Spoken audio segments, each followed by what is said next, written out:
die, at least tell me your name.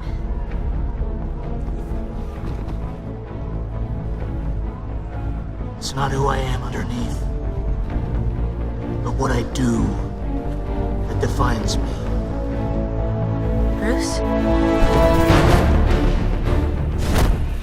Ya. Kisah-kisah superhero memang selalu menarik untuk dibahas karena selalu bisa dikaitkan dengan banyak hal, termasuk persepsi terhadap negara, pemerintah, serta isu-isu sosial politik lainnya.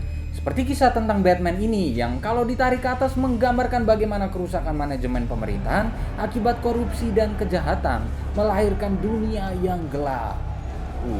Seperti itulah kira-kira. Of course, jika kalian pantengin seri Alvin Pinball, jadi paham misalnya bagaimana pemikiran tokoh seperti Thanos nyatanya juga mempengaruhi para pemimpin di dunia ini. Namun, jika bicara dalam konteks yang lebih besar, benturan politik itu bisa dilihat dalam kacamata yang lebih lebar, yakni dari sudut pandang produsen superhero paling populer di dunia saat ini, Marvel versus DC. Nyatanya, dua entitas bisnis yang berawal dari penerbit komik dan kemudian menjadi studio produksi film-film superhero-nya ini juga melibatkan benturan sikap politik. Well, jika kalian ingat, pernah ada kisah komikus untuk Marvel asal Indonesia, Ardian Syaf, yang harus berhenti dari perusahaan tersebut karena mencantumkan simbol Al-Maidah 51 dan Aksi 212 dalam komik X-Men Gold edisi pertama, simbol yang tentu saja ada kaitannya dengan politik di Indonesia beberapa tahun terakhir. Sementara, DC sendiri pun juga punya arah dan sikap politik yang ditunjukkan dalam karya-karya superhero-nya. Lalu, seperti apa perbedaan wajah politik di Marvel Universe dan DC Universe ini? Let's find it out on the desk.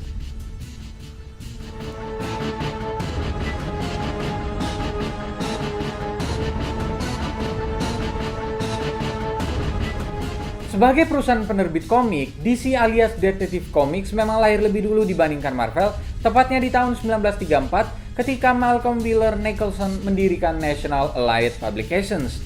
Sementara Marvel baru lahir pada tahun 1939 ketika Martin Goodman menerbitkan Pulp Magazine di bawah bendera Timely Publications. Selama perkembangannya, dua perusahaan ini juga mengalami pasang surut. DC misalnya sempat berada di bawah Kinney National Company pada tahun 1967 yang kemudian membeli Warner Bros. Seven Arts pada tahun 1969. Kinney National kemudian berganti nama menjadi Warner Communications Inc. pada tahun 1972 sebelum kemudian pada tahun 1989 di-merger dengan Time Inc. menjadi Time Warner. So yeah, that explains cerita logo Warner Bros. Alias BB yang ada di setiap film atau series milik DC. Sementara Marvel punya cerita yang sedikit lebih panjang. Akibat kesulitan yang dialami pasca Perang Dunia Kedua, komik-komiknya sempat diterbitkan di bawah bendera Atlas Comics. Barulah di tahun 1961, Stanley Lieber mengubah pendekatan karakter-karakter superhero Marvel. Ya, that is the Great Stanley yang merupakan sepupu dari istri Martin Goodman. Perubahan pendekatan ini dilakukan dengan merevolusi karakter agar menjadi lebih dekat dengan karakter pembaca berusia tua atau lebih dewasa yang ditandai dengan kemunculan seri The Fantastic Four. Pada tahun 1968, Goodman menjual Marvel Comics ke Perfect Film and Chemical Corporation yang belakangan berubah nama menjadi Cadence Industries Corporation. Pada tahun 1986, induk perusahaannya Marvel Entertainment Group dijual ke New World Entertainment sebelum akhirnya dibeli lagi oleh Toy Biz, sebuah perusahaan mainan pada tahun 1996. Kemudian, pada tahun 2009, raksasa media The Walt Disney Company mengakuisisi perusahaan induk Marvel Comics, Marvel Entertainment, dengan nilai 4 miliar US dollar atau sekitar 59 triliun rupiah dengan kurs saat ini. Well, sebuah pertaruhan besar yang dibuat oleh Disney. Ingat pada tahun 2014 lalu, tokoh Spider-Man sendiri menyumbang pendapatan hingga 1,3 miliar US dollar. And that was for only one superhero alone. Menarik. But we have to go back to the topics. Lalu seperti apa pandangan politik dari dua produsen superhero ini? Jika bicara soal politik, DC memang jauh lebih frontal. Tokoh-tokoh superhero-nya maupun latar belakang ceritanya kerap menggambarkan konteks politik praktis dan bahkan menunjukkan keberpihakannya. Ini misalnya adalah bagian dari edisi mini-seri Superman Year One karya Frank Miller dan John Romita Jr. yang terbit pada tahun 2019 lalu. Jika diperhatikan, ada gambar headline dari koran Daily Planet bertuliskan Man Bites Dog, MSM Blames Trump. Frank Miller memang oleh beberapa pihak dianggap mengekspresikan garis politik sayap kanan dalam karya-karya komik yang ia buat. Menariknya, kekasih Superman Lois Lane dalam seri Lois Lane karya Greg Rucka, Mike Perkins, Paul Mounts, dan Simon Bowland justru digambarkan bersikap keras terhadap Presiden Donald Trump. Hal ini tergambar dalam seri yang terbit pada September 2019, di mana Lois berhadapan dengan Sekretaris Pers Gedung Putih Leanne McCarthy yang digambarkan sebagai gabungan dari mantan juru bicara pers Trump Sarah Huckabee Sanders dan penasihat senior Gedung Putih Kellyanne Conway. Di seri tersebut, Lois memang terlihat mengkonfrontasi Leanne McCarthy terkait kebijakan tender care camps yang mirip dengan kebijakan Trump terkait pemisahan imigran dengan anak-anaknya beberapa waktu lalu. Nah, kalau ditarik lebih jauh ke belakang, frontalnya posisi politik ini juga bisa dilihat dalam edisi miniseries DC Universe Decisions yang terbit pada tahun 2008 alias tahun ketika ada pemilu di Amerika Serikat. Tak tanggung-tanggung, kala itu tokoh-tokoh superhero-nya langsung menentukan posisi politiknya masing-masing. Green Lantern, Lois Lane, dan Wonder Woman disebut mendukung Partai Republik, sementara Batman dan Green Arrow mendukung Partai Demokrat. Adapun Flash dan Superman disebut tidak mau menyebutkan pilihan politiknya. Langkah ini disebut cukup kontroversial karena bisa menjadi jalan bagi para fans dari superhero tersebut menjadi anti terhadap tokoh-tokoh kesukaan mereka hanya karena perbedaan dukungan politik. Seru juga ya kalau Green Lantern dan Green Arrow bertarung satu sama lain karena beda pilihan politik. Konteks ini berbeda dengan tokoh-tokoh Marvel yang disebut memberikan batasan yang sangat jelas pada persoalan politik. Bahkan superhero-superhero Marvel cenderung apolitis. Masalahnya, konteks apolitikal ini berujung pada kontroversi. Salah satunya adalah yang menimpa penulis mouse sekaligus pemenang Pulitzer Prize Art Spiegelman pada tahun 2019 lalu yang mengumumkan ke publik bahwa Marvel menolak karya terbatasnya untuk edisi Golden Age Marvel hanya karena kata-kata "In today's all too real world, Captain America most never villains the Red Skull is alive on screen and an Orange Skull haunts America."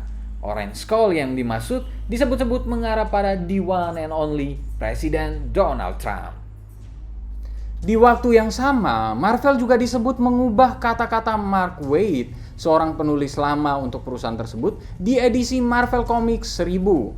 Kata-kata yang disebut bernuansa self-reflection atas kondisi yang ada di AS saat itu diubah menjadi lebih generik dan netral. Sementara pada Oktober 2018 lalu Marvel memecat Chuck Wendig yang menulis miniseri superhero Hyperion yang merupakan adaptasi dari The Force Awakens. Alasannya, Wendig menyebut karena ia dianggap terlalu banyak menyebarkan negativitas, hal-hal vulgar, dan terlalu banyak hal-hal politis yang disampaikannya di Twitter. Yes, Wendig adalah seorang anti-Trump. Insiden-insiden ini memang menggambarkan bagaimana perusahaan tersebut berupaya men-tone down ungkapan-ungkapan politik, which is, seperti yang sudah disinggung di awal, sempat pula menimpa komikus Marvel asal Indonesia, Ardian Syaf, yang harus berhenti dari perusahaan tersebut karena mencantumkan simbol Al-Maidah 51 dan aksi 212. Khusus untuk di AS, banyak pihak mengaitkan konteks politik ini dari sudut pandang keberadaan petinggi perusahaannya. CEO Marvel Isaac Perlmutter misalnya adalah orang dekat Donald Trump. Jadi bisa dipahami mengapa konteks kritik terhadap pemerintahnya sendiri dibatasi. Sementara DC memang tidak punya pertalian langsung dengan tokoh politik tertentu. Namun pada tahun 2016 lalu, Jeff Bezos yang kala itu menjabat sebagai CEO Time Warner pernah menyebut bahwa ancaman terhadap kebebasan berpendapat di AS bukanlah Donald Trump, melainkan Partai Demokrat. So yeah, it was kind of leaning to one side. Lalu apa pesan moral dari kisah ini?